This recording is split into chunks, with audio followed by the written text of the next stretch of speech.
Hello friends, नमस्कार, आदाब, सत श्री अकाल।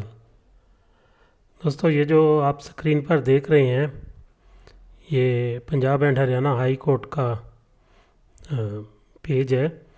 तो यहाँ पर आप देख रहे हैं कि परसों 6 तारीख को वहाँ पर कोई किसी केस की हियरिंग थी और वो केस था सुखविंदर सिंह करोड़ वर्सेस ईडी। पेटिशनर जो वो सुखी साहब थे। तो ये एक पर्सनल केस था शायद, क्योंकि ये यूनाव की तरफ से ये फाइल नहीं किया गया था एज ए कंपनी। तो ये सुखविंदर सिंह करोड़ जी का ये फाइल किया हुआ था। तो एक्चुअल में ये वीडियो बनाने का मकसद ये है कि मुझे कल से, इवन परसों भी एक तो टेलीफोन आए, कल भी 3-4 टेलीफोन आए कि इस केस का हियरिंग थी, क्या हो गया, क्योंकि ये एक इम्पॉर्टेंट केस कहा जा रहा था कि बहुत ही इम्पॉर्टेंट हियरिंग है। तो लोग बेताब थे। तो मुझे तो कोई इसके साथ लिंक नहीं था, मुझे क्या पता होगा कि क्या हुआ क्या नहीं। ना ही तो मुझे कोई इसमें इंटरेस्ट था कि मैं इसके ऊपर नज़र रखता। तो फिर मैंने यूट्यूब पे देखा, मैंने कहा कोई ना कोई चलो पोस्ट किसी ने किया होगा कोई यूट्यूब पे, तो कि इसका आउटकम क्या हुआ इस हियरिंग का। तो वहाँ भी मुझे कुछ नहीं मिला। तो इसका मतलब मैंने समझा कि हो सकता है अगर तो कुछ पॉजिटिव न्यूज़ होती तो वहाँ पे ज़रूर वीडियोस जो पॉजिटिविटी की बात करते हैं, जो मैनेजमेंट के सीनियर लोग हैं या बड़े बड़े जो इन्वेस्टर्स हैं जो पॉजिटिविटी की बात करते हैं, जो लोगों को यूनाव के इन्वेस्टर्स को एक फैमिली बताते हैं, तो वो कुछ ना कुछ तो बताएंगे कि हाँ जी ये हो गया, ये हमारी जीत होगी, ये हो गया वो। तो लेकिन ऐसा सच मुझे कुछ भी वहाँ पे मिला नहीं। तो फिर मैंने कहा चलो जो लोग 2-4-5 मुझे जानते हैं एटलीस्ट उनको इन्फॉर्म करना, अगर वो कॉल कर रहे हैं किसी उम्मीद से, तो मैंने कहा चलो उनको उनके लिए थोड़ा सा मैं एफर्ट कर लेता हूँ। तो मैंने Punjab and Haryana high court का ये जो इसको सर्च किया, तो यहाँ पर आप देख सकते हैं कि ये जो कोर्ट का केस था वो क्या था, कैटेगरी क्या थी, क्वेशिंग पिटीशन। ये क्वेशिंग पिटीशन क्या होता है कि ये हाई कोर्ट में एक पिटीशन फाइल की जाती है कि जो हमारे खिलाफ लोअर कोर्ट्स में जो केस चल रहे हैं उनको ख़त्म किया जाए, उनको क्वेश किया जाए। तो ऐसा ऑर्डर हाई कोर्ट से मांगा जाता है कि ये मतलब गलत केस है, ये हमारे ऊपर ऐसे ही झूठे इल्ज़ाम हैं, तो इसलिए इनको ख़त्म किया जाए। तो ये एक इम्पॉर्टेंट केस था। एटलीस्ट सीनियर जो लोग थे, जो मैनेजमेंट के लोग थे, उनको लोगों को इन्फॉर्म करना चाहिए था कि क्या हुआ इस केस का। ठीक है, सभी कोर्ट में तो हाज़िर होते नहीं हैं, बट फिर भी जो सीनियर लोग हैं उनको तो पता होगा कि क्या हुआ अल्टीमेटली, क्या आउटकम था इस केस का।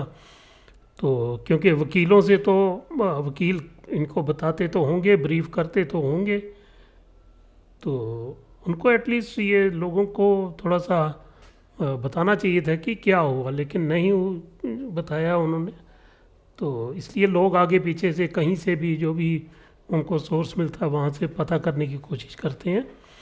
तो इसमें आप यहाँ पर आप देख सकते हैं कि नेक्स्ट डेट मिली है इसकी 18 दिसंबर 2025, मतलब अब से 1 महीना 8-10 दिन बाद की डेट मिली है। इट मीन्स के जो क्वेशिंग पिटीशन थी उसके ऊपर कोई भी मतलब जो कोर्ट का ऑर्डर नहीं आया कि जो लोअर कोर्ट में जो केसेस चल रहे हैं उनको क्वैश किया जाए, ऐसा सच कुछ नहीं आया। मोस्ट प्रोबेबली शायद जो रिस्पोंडेंट हैं, ईडी है, उसको शायद कोर्ट ने कुछ रिप्लाई करने के लिए, क्योंकि वन साइडेड तो होता नहीं कि मेरे पर कोई केस है तो मैं कोर्ट में गया तो कि ये जी ये गलत केस है तो वो उसको ख़त्म कर दो, ऐसा तो होता नहीं। वो दूसरी पार्टी से भी ज़रूर पूछेंगे। तो शायद उसी लिए ये जो 18 दिसंबर 2025 की डेट दी गई है। तो बस यही था मकसद कि आप लोगों को, जो लोग थोड़े से इसमें इंटरेस्ट रखते हैं, जो इन्वेस्टर्स हैं जिनका पैसा लगा हुआ है, जिनकी ज़िंदगी की कमाई लगी हुई है या जिनको अभी घर में परेशानियां हैं, तो उन लोगों को थोड़ा सा इंटीमेशन हो जाएगा कि ऐसा है 18 दिसंबर तक ये डेट चली गई है। तो ये एक इम्पॉर्टेंट था, क्योंकि अगर क्वेश्चन पिटीशन था तो ये एक इम्पॉर्टेंट जो हियरिंग थी, क्योंकि अब 13 को फिर से हियरिंग है, वो पीएमएलए कोर्ट में जो भी हियरिंग है, तो वो भी एक बहुत ही इम्पॉर्टेंट होगी, उसके ऊपर भी लोगों की नज़र होगी। तो अब मेरा ख्याल आगे जो भी इस केस का फ्यूचर होगा वो शायद 13 की हियरिंग के ऊपर ही डिपेंड करेगा।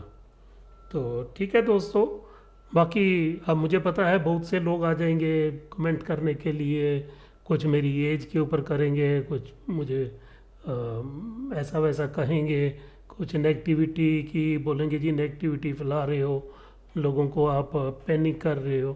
पर एज सच हमारा कोई वो मकसद नहीं है, क्योंकि लोगों को इन्फॉर्म, आपके जो पॉजिटिविटी की बात करने वाले थे, जो आपके सीनियर लोग हैं जिन्होंने बहुत पैसा कमाया था, उन लोगों की जिम्मेवारी बनती थी सभी जो अपनी फैमिली, अगर फैमिली बोलते हो तो सभी को हर एक जो भी इवेंट होता है, जो भी कोर्ट की हेयरिंग्स होती हैं, उसके बारे में लोगों को एटलीस्ट ब्रीफ तो करना चाहिए।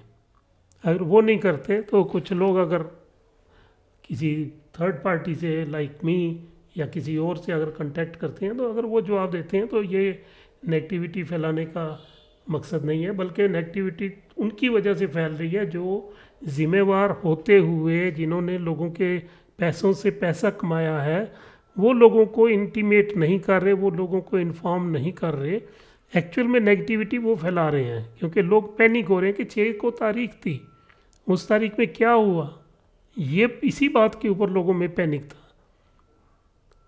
तो बाकी दोस्तों आप देखिए, अब 13 का वेट कीजिए, 13 को क्या होता है। सभी की उम्मीदें वहीं पर हैं, कंपनी के जो मैनेजमेंट है उसकी उम्मीद भी 13 की तारीख के ऊपर होगी, और जो इन्वेस्टर्स हैं उन्होंने भी वहाँ पे उम्मीद लगाए रखी होगी कि शायद कुछ अच्छा उनके लिए निकल के आए। लेट अस होप कि लोगों के लिए अच्छा होना चाहिए, लोगों को जो उनका पैसा है वो मिलना चाहिए। ये हम भी समझते हैं कि जो हार्ड अर्न्ड मनी है उसकी वैल्यू क्या क्या होती है। तो इतनी बात करनी थी। तो दोस्तों बाकी क्या होता है क्या नहीं होता वो तो ऊपर वाला जानता है, या कोर्ट्स में जो जैसे व्यूनाव के जो एडवोकेट्स हैं उनकी परफॉर्मेंस, उनकी प्रेजेंटेशन कैसी रहेगी, उसी के ऊपर ही कोर्ट केसेस का जो रिज़ल्ट होता है वो डिपेंड करता है। तो थैंक यू फ्रेंड्स, अगर हो सके, अगर समझते हो आपकी ये इम्पॉर्टेंट है, आप अपने ग्रुप में अगर शेयर करना चाहते हो, अपने दूसरे साथियों को इन्फॉर्म करना चाहते हो, तो आप इस वीडियो को शेयर भी कर सकते हो, सो दैट सभी को ये सभी तक ये इन्फॉर्मेशन पहुंच सके। ये जो एडवोकेट हैं कोई संतप्रीत सिंह, आप इनसे भी कांटेक्ट करके पता कर सकते हो कि क्या हुआ है एक्चुअल में। वहाँ पर नेक्स्ट डेट दी गई, उसके पहले कुछ बातचीत तो हुई होगी कोई ना कोई, तो ये एग्जैक्ट पर्सन होंगे, ये आपको बता सकते हैं कि सही क्या हुआ। लेकिन जो ऑर्डर है यहाँ पर स्टेटस पेंडिंग दिखा रहा है, लेकिन नेक्स्ट डेट जो है वो 18 दिसंबर 2025 की दिखा रहा है। थैंक यू फ्रेंड्स, नमस्कार, आदाब, सत श्री अकाल।